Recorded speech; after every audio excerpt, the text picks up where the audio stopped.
पाली में राष्ट्रीय पशुपालक संघ और अन्य संगठनों ने जेल भरो आंदोलन के तहत प्रदर्शन किया। जी आपको बता दें, सैकड़ों गांव से लोग इसमें शामिल रहे। वहीं रैली जिला कलेक्टर कार्यालय तक पहुंची और ज्ञापन सौंपा गया। फिलहाल प्रदर्शनकारियों ने सरकार के खिलाफ जमकर नारेबाजी की।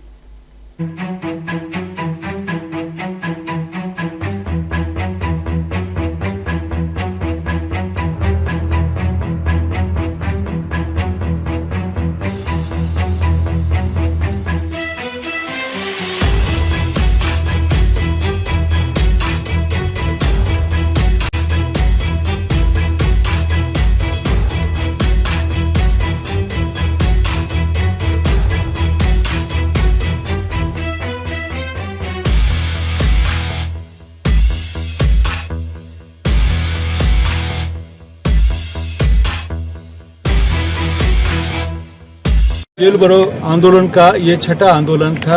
5 आंदोलन हमने पूरे किए और ये छठा था। आप सबको पता है कि बालराई में जो आंदोलन हुआ उसमें सरकार ने बातचीत करने के लिए एग्री हुई। 5 दिसंबर को वार्ताएं हुई, लेकिन उसके बाद 3 महीने का सरकार ने समय लिया।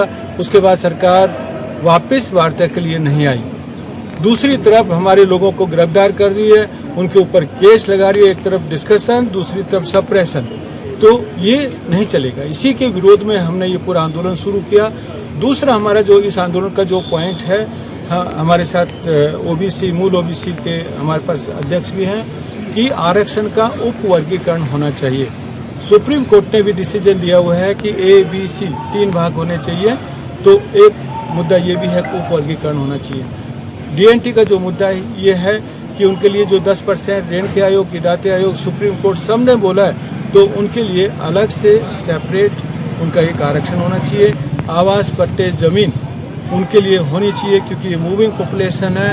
थर्ड, उनका पॉलिटिकल रिप्रेजेंटेशन उनकी संख्या के हिसाब से नहीं, इसलिए 10% पॉलिटिकल रिजर्वेशन भी होना चाहिए। मैं 10% क्यों बोल रहा हूँ? क्योंकि उनकी पॉपुलेशन नेशन वाइज उन्होंने 10% काउंट किया और राजस्थान में 15% पॉपुलेशन है। 1,23,00,000 का जो पॉपुलेशन है, इसलिए ये सारा प्रॉब्लम जो है इसको लेके हमने ये छठा आंदोलन किया। कल हम जोधपुर करेंगे, फिर फलोदी करेंगे, सरकार को ये दिखाने के लिए कि हम झुकने वाले नहीं हैं, अपने हक और अधिकार लेके रहेंगे, चाहे किसी भी हद तक जाए। 1 जुलाई 2026 को जयपुर में महा आंदोलन होगा और इस महा आंदोलन में 100 से ज़्यादा कम्युनिटीज भाग लेंगी। क्यों लेंगी? क्योंकि हर वर्ग में वंचित समाज है।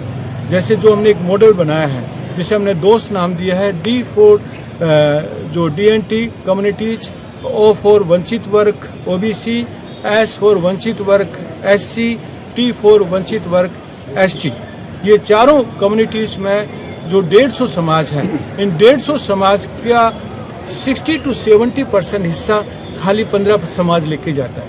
तो हमारा ये कि भाई आप इसका वर्गीकरण करो। अरे बॉटम ऑफ द पिरामिड जो सोसाइटीज रहती हैं जिनका कोई अधिकारी तक नहीं है और उनको आप इग्नोर कर रहे हो, हर साल इग्नोर कर रहे हो, एजुकेशन में इग्नोर कर रहे हो, इसमें कर रहे हो, उसमें कर रहे हो। लास्ट पॉइंट में बताता हूँ, एक समाज के विकास के लिए 3 चीज जरूरी हैं। 1 एजुकेशन, 2 एम्प्लॉयमेंट और 3 पॉलिटिकल पार्टिसिपेशन। आरक्षण का उपवर्गीकरण होगा तभी ये तीनों चीजें इन समाजों को मिलेगी, तभी ये तीनों जो ये समाज आगे आएंगे। लोग बहुत कहते हैं कि पढ़ाई करो, पढ़ाई करो। अरे भाई पढ़ा रहे हैं, लेकिन वो बाकी लोगों से कम्पीट नहीं कर पा रहे हैं।